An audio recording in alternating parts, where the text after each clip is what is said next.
Southeast Texas Weekly, brought to you by the Modern Vein Surgery Institute at Privity Clinic for Surgical Care.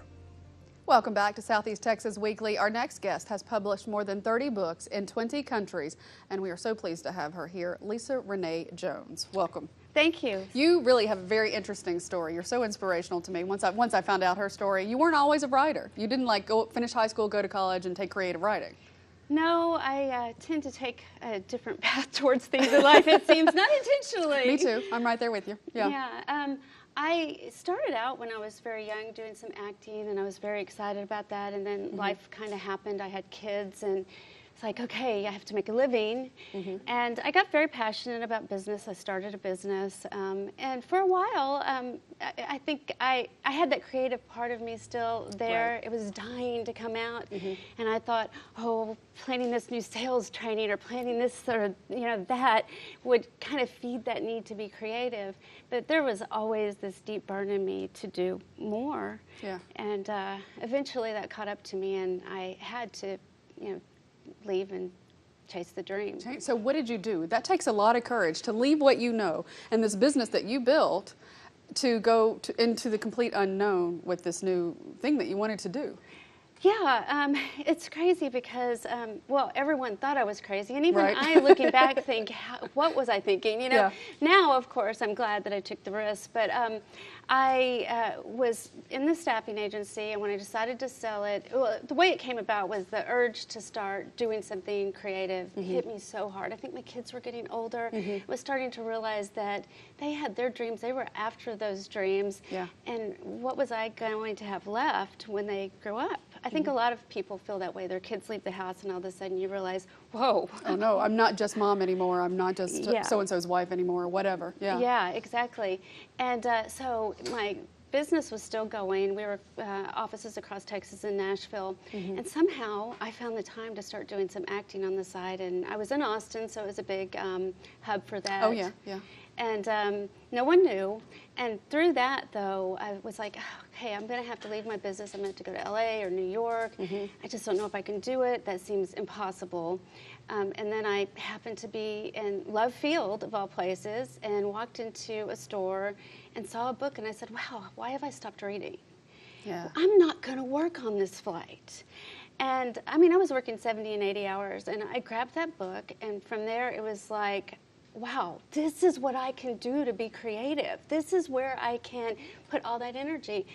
And so I wrote a book that was absolutely horrible that I'll never show anyone. It was bad. Yeah. I mean, but you have to. You have to start somewhere. Yes, you do. And the biggest thing I find for people when they're chasing their dreams, and even now, people say to me often, I want to write a book. So I say, write it. Just write it. Just do do it. Do it. That's, that Nike just do it yeah, thing. That's Yeah. the lesson for all of life, whether it's exercise or writing or whatever. Just do it. Yeah. Yeah.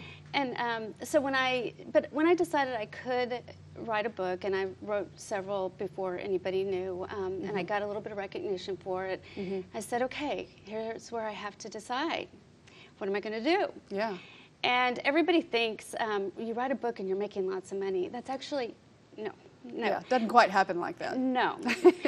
So when I sold the business, they offered me high six figures a year well, it was like, I think $175,000 a year or so, to stay for 5 years.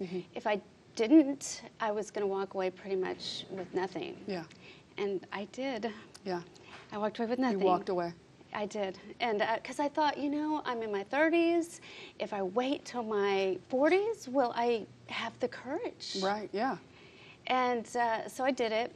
And I had a plan. It was going to happen right then. I'd Right. already gotten some recognition. And years later, still making, school teacher salary at that point, way less than I was. I'd selling off everything that I owned, Yes. pretty much. I still hadn't made it.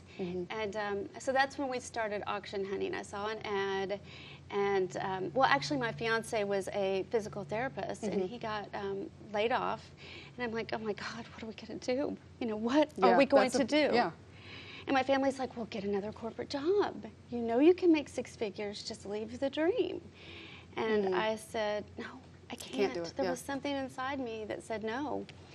So it was before Storage Wars, before any of this craze. Right. And so I sent Diego off to this auction. I mean, the idea to him was just exciting. Oh yeah, I want to go. Yeah, it's a treasure hunt. Yeah, it really is. And he's I a love that collector, show, which by the is way. not a good thing. Right. I mean, the idea is to sell it, not keep it. yeah, he can collect anything. Let me tell you. Yeah. So we agreed, $300. That's the most you can spend. So he came back and he'd spent $800, and that was almost the end of us. Let me tell you. I'm like, oh my God, how are we going to pay our rent? Yeah. But we made $3,000 in a week, and we were hooked. And it was many months later whenever he dug through a storage unit and found a journal that inspired the series that ended up changing our lives. And we are going to talk about that after the break, the series that is turning into something wonderful. And we'll talk more about that when Lisa gets, after the break. Lisa's going to tell us about her many books, but especially the trilogy and about a TV project that's in the works. Stay with us.